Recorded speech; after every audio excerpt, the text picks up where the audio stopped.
Halo semuanya, perkenalkan kami dari kelompok 7 dengan anggota Raden Muhammad Reni Prastono Nugroho dengan NIM 007, Clara Kaisarika Panjarani dengan NIM 012, dan Yosefa Liliana dengan NIM 013 akan mempresentasikan hasil diskusi kami mengenai Affinziper. Yang pertama yaitu definisi. Affinziper merupakan sebuah pengembangan teori Kaisar Zipper. Sementara itu, Affinziper dapat dikategorikan sebagai tipe zipper monoalfabetik. Affinziper adalah metode yang telah lama dikenal dalam dunia penyandian, bahkan sebelum munculnya teknologi digital. Metode ini melibatkan zipper substitusi dan zipper transposisi.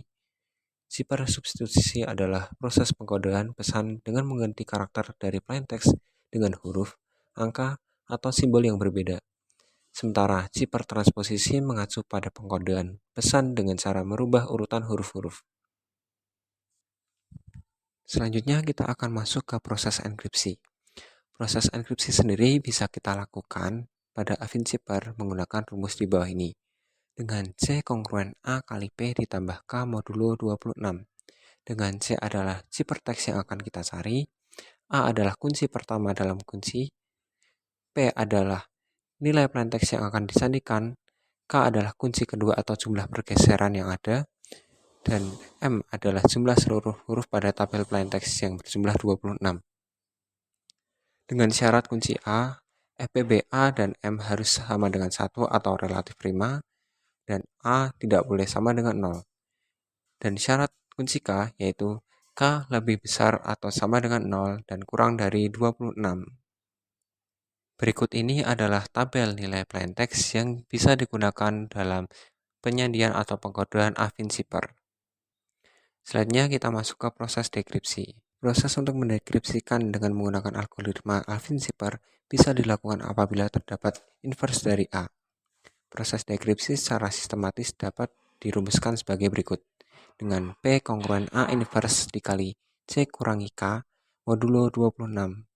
Dengan P adalah nilai plaintext, A inverse adalah bilangan relatif prima antara A dan 26 atau yang biasa dikenal dengan FPBA 26 sama dengan 1. C adalah nilai ciphertext atau hasil dari proses enkripsi yang akan disandikan, dan K adalah kunci kedua atau jumlah pergeseran. Nah, dalam Affinziper ini, nilai A inverse adalah bilangan kelipatan terkecil dari A. A inverse didapatkan dengan mencari bilangan berapa yang ketika dikalikan dengan A itu sendiri, kemudian dimodulkan dengan 26 memiliki sisa 1. Baik, di sini saya akan menjelaskan untuk proses enkripsi, di mana secara sistematis proses enkripsi dapat dirumuskan yang sudah diketahui. Untuk penerapannya, A sama dengan 3, K sama dengan 5, di mana 3 dan 5 itu dipilih dengan syarat yang sudah diketahui. Untuk sebagai contoh penerapannya itu adalah plaintextnya itu adalah seva. Karena S bernilai 18 pada tabel plaintext, maka kita substitusikan bahwa C kongruen 3 adalah A, 18 adalah P, ditambah 5 adalah K modulo 26, maka 54 ditambah 5 modulo 26, C kongruen 59 modulo 26. Jika 59 dibagi 26, maka kita akan memperoleh sisa 7.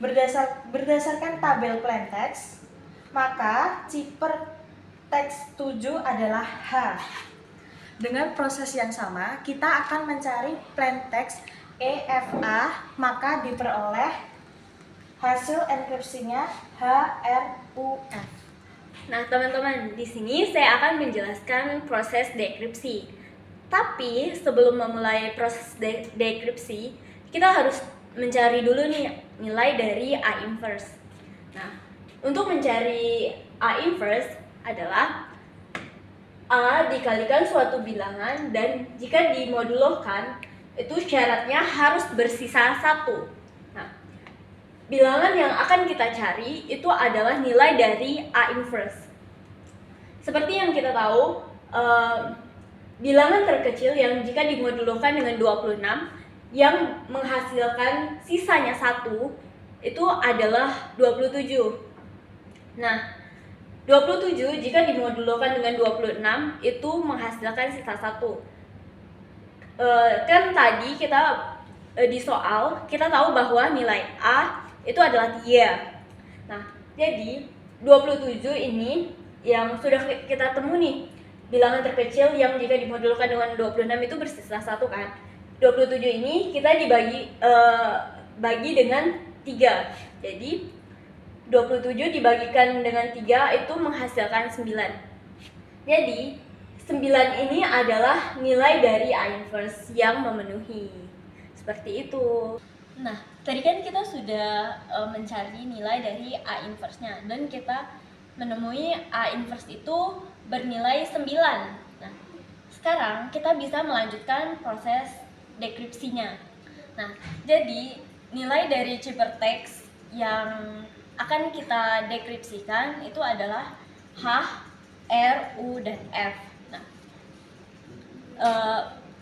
kita akan mulai dari H dulu. Nah, seperti yang kita tahu bahwa H itu pada daftar tabel nilai plain text itu bernilai 7. Nah, kita bisa memasukkan yang sudah kita ketahui ke dalam rumus-rumus dari proses dekripsi. Nah, di mana A inverse itu adalah 9, C-nya atau ciphertext yang akan kita sandikan itu H yang bernilai 7 dan K yang bernilai 5. Nah, 9 dikalikan dengan 7 dikurang 5 modulo 26 itu menghasilkan 18. 18 itu jika dimodulkan dengan 26 menghasilkan sisa 18 juga. Dimana kita tahu bahwa 18 itu pada daftar nilai plain text itu adalah S. Nah, pada pada ciphertext yang lain R, U, dan F yang akan kita dekripsikan, kita bisa melakukan proses yang sama sehingga menghasilkan proses dekripsi itu adalah SEFA kembali. Seperti itu. Oke, di sini saya akan menjelaskan korelasi 4.6 yaitu yang berbunyi jika FPB A dan M adalah 1, maka persamaan AX kongruen B modulo M memiliki tepat satu solusi yaitu X kongruen A inverse kali B modulo M. Nah, kita diketahui kita memiliki FPB A, M sama dengan 1. Kita bisa rubah bentuknya menggunakan teorema relatif prima sehingga diperoleh bentuk AX plus MY sama dengan 1. Nah, lalu kita bagi kedua ruas menggunakan M sehingga didapat bentuk AX plus MY kongruen 1 modulo M, sehingga jika kita operasikan modulo M-nya kita peroleh bentuk AX plus 0 kongruen 1 modulo M dan AX kongruen 1 modulo M. Nah, diperoleh bentuk umum sebagai berikut dengan B sama dengan 1, yaitu AX kongruen B modulo M. Lalu setelah kita mendapatkan bentuk ini, kita mengalihkan A inverse ke dua sisi. Yang pertama, langsung saja kita masukkan A inverse dikalikan AX kongruen dengan A inverse kali B modulo M. Nah, karena A inverse kali A itu bernilai 1, maka kita tuliskan saja X-nya sehingga diperoleh X kongruen A inverse kali B modulo M, sehingga terbukti benar jika solusinya adalah X kongruen A inverse B modulo M. Nah, selanjutnya kita akan membuktikan bahwa persamaan tersebut memiliki tepat satu solusi. Oke, selanjutnya akan dibuktikan bahwa hanya memiliki satu solusi. Kita misalkan terdapat dua solusi yaitu X1 dan X2. Maka kita dapat peroleh AX1 kongruen AX2 kongruen B modulo M. Nah, kita bisa ubah bentuknya menjadi AX1 kurangi AX2 kongruen B kurangi B modulo M. Lalu kita faktorkan di ruas kiri menjadi A kali X1 min X2 kongruen 0 modulo M. Nah, karena FPB A dan M itu sama dengan 1, maka M harus membagi X1 dikurangi X2. Karena perkalian dengan A tidak menghilangkan faktor M pada X1 dikurangi X2. Maka diperoleh bentuk X1 kongruen X2 modulo M. Maka terbukti benar bahwa jika kita memiliki FPB A M sama dengan 1, maka persamaan AX kongruen B modulo M memiliki tepat satu solusi, yaitu X kongruen A inverse kali B modulo M, di mana X1 di sini nilai akan sama dengan X2. Baik, selanjutnya adalah penerapan Affine-Chipper dalam kehidupan. Nah, sistem sandi Affine-Chipper memiliki beberapa penerapan dalam kehidupan. Misalnya, Affine-Chipper dapat membantu dalam meningkatkan keamanan dokumen dengan baik.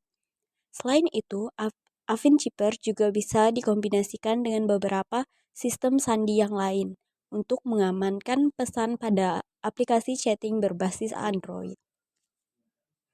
Nah, teman-teman, tadi kan kita sudah mengetahui proses dari enkripsi dan dekripsi serta penerapan dari Affine-Chipper. Nah, teman-teman bisa mencoba sendiri secara mandiri untuk agar lebih memahami proses dari enkripsi dan dekripsi dari Affine-Chipper. Soalnya ada di layar.